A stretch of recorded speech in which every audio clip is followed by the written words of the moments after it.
Assalamualaikum warahmatullahi wabarakatuh dan selamat sejahtera. Okey, hari ini kita sambung pelajaran kita dalam tindak bala redox. So, kita akan tengok tindak bala redox dalam sel elektrolisis dan juga sel kimia.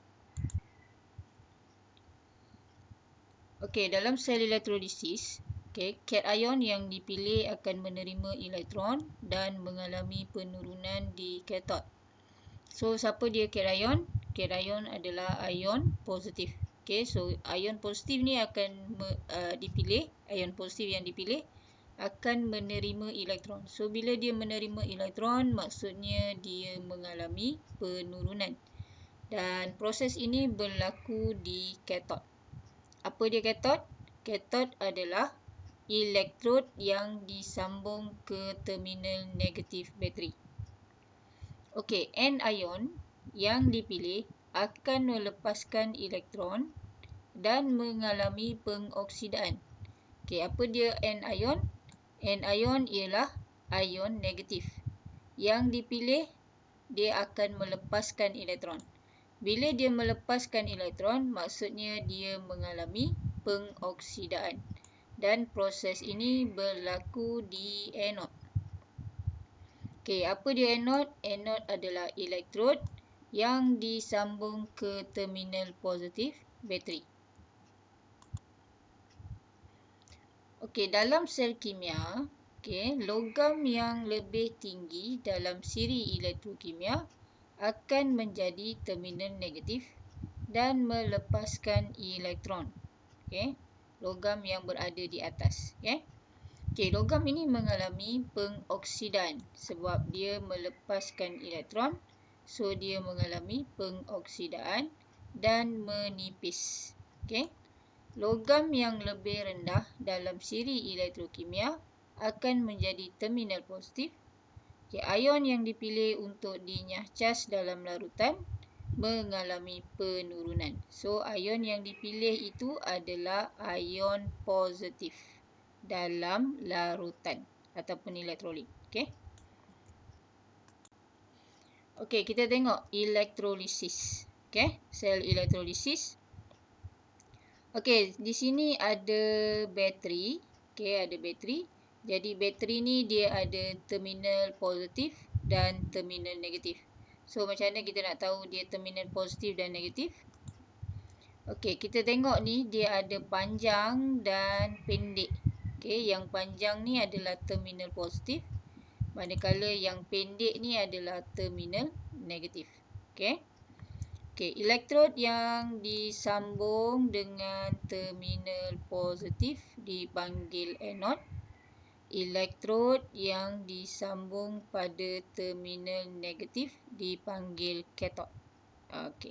Contohnya dalam larutan ni ada kuprum 2 sulfat. Kuprum 2 sulfat. Kita tengok.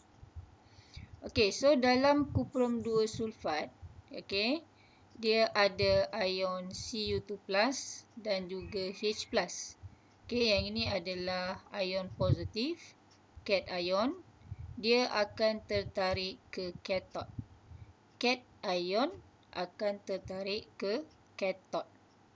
Jadi di antara dua ion ni, ada satu ion saja yang akan dipilih, iaitu kita akan pilih Cu2+. Kenapa? Sebab Cu2+ berada di bawah H+ dalam siri elektrokimia. So, dia punya persamaan. Oleh kerana dia adalah ion positif, cation, dia akan menerima elektron, menghasilkan atom kuprum. So, Cu2+ ataupun ion kuprum 2 mengalami penurunan. Ion kuprum 2 adalah ejen pengoksidaan. Kita tengok pula di anod. Di anod, ion negatif yang akan tertarik ke anod, iaitu ion OH- dan juga SO4 2-. Jadi antara dua ni, ion OH- akan dipilih sebab ion OH- berada di bawah SO4 2- dalam siri elektrokimia. Okey, kita tengok dia punya equation. Okey, 4OH minus akan menghasilkan 2 H2O plus dengan O2 tambah dengan 4E. Okey, dekat sini elektron dia berada di sebelah kanan anak panah. Maksudnya elektron dilepaskan. Okey, elektron dilepaskan. Okey, so ion hidroksida mengalami pengoksidaan sebab dia melepaskan elektron. Ion hidroksida adalah ejen penurunan. Okey.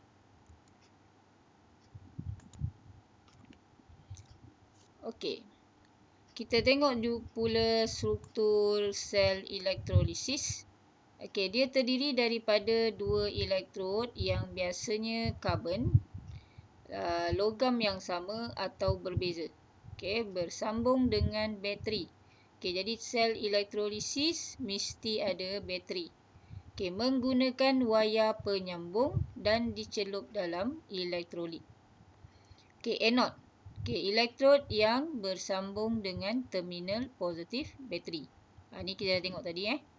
Okey, kathod pula adalah elektrod yang bersambung dengan terminal negatif bateri. Okey, arah pengaliran elektron daripada anode kepada kathod. Okey, dari anode ke kathod. Okey, perubahan tenaganya adalah tenaga elektrik. Okey, mana datang tenaga elektrik? Tenaga elektrik adalah daripada bateri tu tadi. Okey, dan dia akan menghasilkan tenaga kimia. Tenaga kimia ni hasil daripada tindak balas kimia. Okey, pertukaran daripada ion Cu2+ menjadi Cu. Okey, ion hidroksida menjadi gas oksigen. Okey, itu adalah perubahan kimia. So, di sini dia akan menghasilkan tenaga kimia. Okey, kita tengok pula sel kimia. Okey, sel kimia ni dia punya struktur dia mesti terdiri daripada dua jenis logam yang berbeza. Dia tak boleh logam yang sama. Okey, dan dia mesti logam. Dia tak boleh guna karbon ataupun grafit. Okey, jadi elektrod yang lengai tak boleh. Okey, dia mesti logam. Okey, logam yang berbeza. Okey. Okey, so dua logam ni kita kena tentukan yang mana adalah negatif terminal dan yang mana adalah positif terminal. Okey, negatif terminal adalah logam yang berada di atas dalam siri elektrokimia dan positif terminal adalah logam yang berada di bawah dalam siri elektrokimia. Okey, dalam kes ini magnesium adalah negatif terminal sebab magnesium berada atas daripada kuprum dalam siri elektrokimia. Okey, jadi apabila magnesium ni negatif terminal, so dia akan release elektron atau membebaskan elektron menghasilkan ion Mg2+. Okey. Okey, so atom magnesium akan mengalami pengoksidaan sebab dia melepaskan elektron. Atom magnesium adalah ejen penurunan. Okey, jadi elektron yang dibebaskan akan bergerak melalui connecting wire ni. Dia akan tolak jarum voltmeter dan voltmeter ada bacaan. Okey, dia akan turun ke bawah sini menuju ke positif terminal.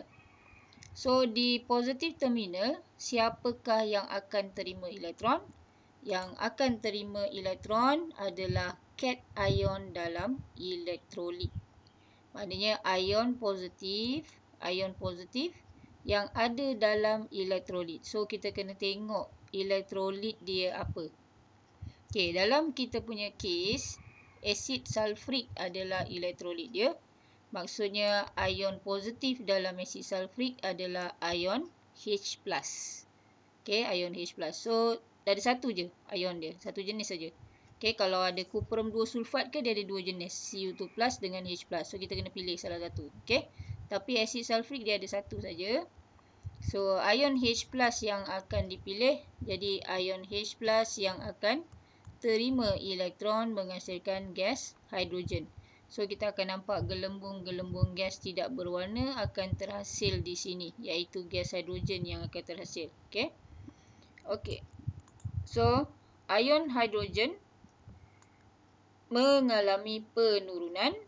Ion hidrogen adalah ejen pengoksidan. Okey, boleh Okey, struktur untuk sel kimia.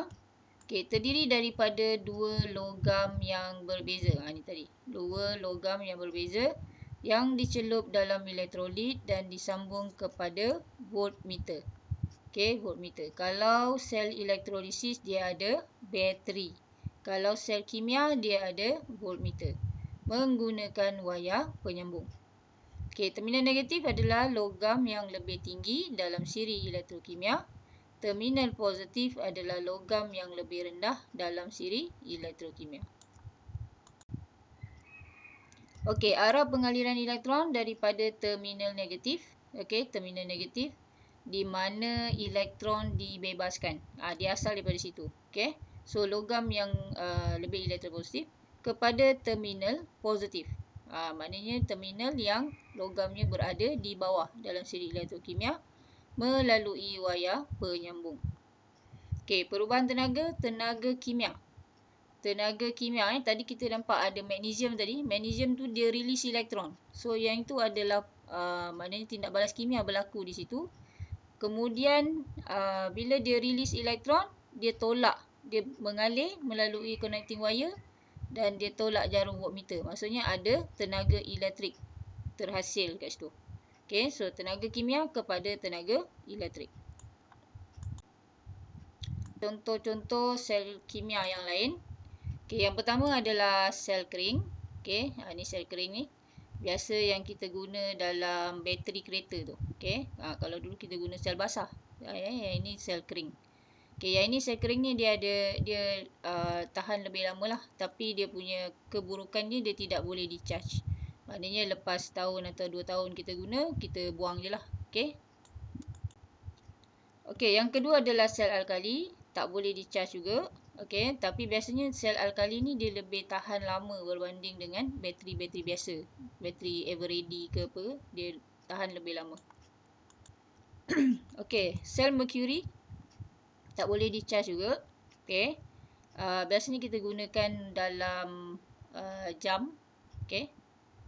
Biasa kita guna dalam jam lah dan juga dalam peralatan-peralatan yang tertentu lah. Okey, dan sel mercury ni dia tahan lebih lama berbanding dengan bateri biasa. Okey, accumulator acid plumbum. Ni juga kita gunakan dalam bateri kereta. Okey, boleh di-charge. Okey, boleh di-charge. Dalam ni elektrolitnya adalah asid sulfurik. Okey. Okey, arah pengaliran elektron daripada terminal negatif. Okey, terminal negatif di mana elektron dibebaskan. Dia asal daripada situ. Okey. So logam yang lebih elektropositif kepada terminal positif. Maknanya terminal yang logamnya berada di bawah dalam siri elektrokimia melalui wayar penyambung. Okey, perubahan tenaga, tenaga kimia. Tenaga kimia, tadi kita nampak ada magnesium tadi. Magnesium tu dia release elektron. So yang itu adalah maknanya tindak balas kimia berlaku di situ. Kemudian bila dia release elektron, dia tolak, dia mengalir melalui connecting wire. Okey, kesimpulan Okey, pengoksidaan berlaku pada anode dalam sel elektrolisis. Okey, anode. Okey, di anode anion yang dipilih. So anion dia akan bebaskan elektron. So pengoksidaan berlaku. Dan pada terminal negatif dalam sel kimia. Okey, dalam sel kimia terminal negatif iaitu logam yang berada di atas, dia akan bebaskan elektron. So pengoksidaan berlaku di situ. Okey, jadi pengoksidaan pada anode dan juga negatif terminal. Okey, istilah anode diberi kepada elektrod di mana pengoksidaan berlaku. Okey, jadi kita boleh gunakan istilah anode ni di dua-dua sel. Okey. So terminal negatif dalam sel kimia adalah anode. Okey, penurunan pula berlaku di kathod. Okey, cation dipilih tadi. Cation akan terima elektron, so dia berlaku penurunan di situ. dalam sel elektrolisis dan pada terminal positif dalam sel kimia. Okey, terminal positif dalam sel kimia, cation dipilih dan dia akan menerima elektron. Okey, istilah katod diberi kepada elektrod di mana penurunan berlaku. Terminal positif dalam sel kimia adalah katod. Okey. Okey, so habis untuk sel elektrolisis dan juga sel kimia. Okey, tindak bala redox dalam sel elektrolisis dan juga sel kimia. Okey, lengkapkan modul. Okey.